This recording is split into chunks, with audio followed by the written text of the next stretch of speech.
भाई तन्मय वरिष्ठ उपाध्याय से आए और अपना विषय 66 दिन तक दिव्य ध्वनि क्यों नहीं खिरी प्रस्तुत करें। अगले वक्ता के रूप में भाई यश तैयार हैं।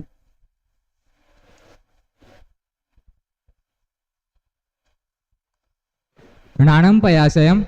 उपदेश दे हित कर अनेको, भव्य निज सम कर लिए। रवि ज्ञान किरण प्रकाश प्रकटी, वीर सबके ही लिए, वीर सबके ही लिए। शोभायमान मंच एवं आप सभी भव्य आत्माओं को मेरा सादर वंदन अभिनंदन। आज वीर शासन जयंती के इस शुभ सुंदरतम विषय में मेरा शीर्षक है भगवान महावीर की 66 दिन तक दिव्य ध्वनि क्यों नहीं खिरी।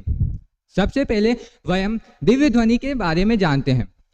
तीर्थंकर भगवान का केवल ज्ञान तिथि, तीर्थंकर भगवान की केवल ज्ञान तिथि और दिव्य ध्वनि खिरने की तिथि समदृश होती है, परंतु भगवान महावीर के संबंध में कुछ विपरीत है। उनकी दिव्य ध्वनि 66 दिन तक नहीं खिरी। क्यों नहीं खिरी? आइए इसको अपन 4 कारणों से समझते हैं। पहला क्रमबद्ध पर्याय, दूसरा निमित्तोपादान, तीसरा पंच समवाय और चौथा क्षयोपशम ज्ञान। सबसे पहला है क्रमबद्ध पर्याय। धवलाकार आचार्य वीरसेन स्वामी गाथा क्रमांक 55-57 में कहते हैं कि यह पूर्व निश्चित था कि महावीर भगवान की दिव्य ध्वनि गणधर के अभाव में 66 दिन तक नहीं खिरनी है। क्यों नहीं खिरनी है?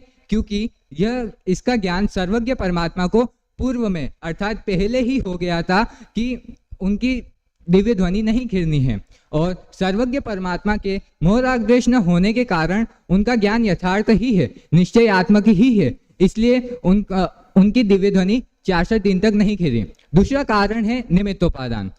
हरिवंश पुराण में आचार्य देव कहते हैं कि निमित्तोपादान का सिद्धांत यह सिद्ध करता है कि उपादानगत योग्यता होने पर भी निमित्त के अभाव में कार्य का होना असंभव है। ठीक यही सिद्धांत महावीर भगवान के साथ लागू हुआ। जब सौधर्म इंद्र के द्वारा समूहशरण आदि की रचना हो गई, तब एकमात्र निमित्त कारण की आवश्यकता थी, जो थे इंद्रभूति गौतम, जो 66 दिन तक अभाव उनका समूहशरण में अभाव था, इसलिए उनकी दिव्य ध्वनि 66 दिन तक नहीं खिरे। तीसरा है पंच समवाय।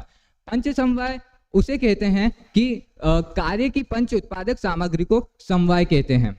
उसमें इसमें से एक के न होने से वो कार्य फलित या अर्थात घटित नहीं होता है, जिसमें दिव्य ध्वनि सबसे पहला समवाय है स्वभाव।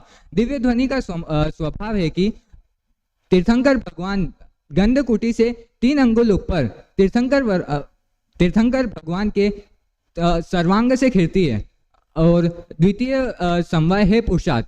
पुरुषार्थ भी यथा योग्य वामन वेशधारी इंद्रभूति सौधर्म इंद्र के द्वारा हुआ गया था। अब तीसरा है काल लब्धि, जो समवाय के रूप में है। ये जो 66 दिन बाद ही उनको अवधि ज्ञान करने की क्या आवश्यकता पड़ी, तो काल लब्धि कहती है कि क्योंकि उससे पूर्व काल लब्धि नहीं पकी थी। जैसे जिस प्रकार केरी स्वयं पके बिना नहीं गिरती, उसी प्रकार काल लब्धि पके बिना कोई कार्य घटित नहीं होता है। चौथा है होनहार। वहां विराजित सर्व जीवों की भवितव्यता ही कुछ सुचित्र सी थी, जिसके कारण वहां दिव्य ध्वनि नहीं खिर रही थी। इसके लिए पंडित दौलत राम जी कहते हैं, भवि भागन वच जोगे वशाय, तुम धुनि है सुनि विभ्रम नशाय। अर्थात भव्य जीवों के भाग से ही दिव्य ध्वनि सुनने का लाभ प्राप्त होता है, और उससे ही मोह राग द्वेष का अभाव होता है। अब उसके 5वें नंबर का है निमित्त। इसकी चर्चा पूर्व में कर ही चुके हैं कि इंद्रभूति गौतम के अभाव में वह दिव्य ध्वनि नहीं खिरी थी। इन 5 समवायों में मुख्यतः गौणता की दृष्टि से देखें तो मुख्यतः निमित्त को प्राप्त है, क्योंकि जो दिखता है वह स्पष्ट होता है और उसे मान लिया जाता है, इसलिए और बाकी शेष समवायों को गौण करके कथन किया जाता है। और 66 दिन और इसलिए नहीं हुआ था क्योंकि 66 दिन तक समवाय एकत्रित नहीं हुए थे। उसके बाद है क्षयोपशम ज्ञान।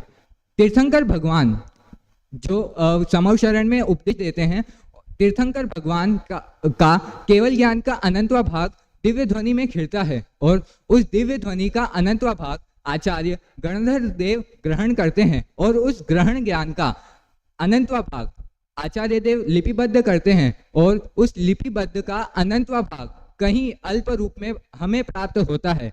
अर्थात इसका सारांश तो यही है कि इस पूरी क्रिया में मुख्य गणधर होते हैं और मुख्य गणधर के अभाव में दिव्य ध्वनि नहीं खिलती और उस पूरी सभा में क्षयोक्षम ज्ञान के उत्कृष्टधारी गणधर देव होते हैं और उनके अभाव में दिव्य ध्वनि नहीं खिली। अतः आप सपदी सपदी मोक्ष पथ पर चलकर सपदी सपदी अपनी आत्मा का अनुभव करें। इसी मंगल भावना से मैं अपनी वाणी को विराम देता हूँ।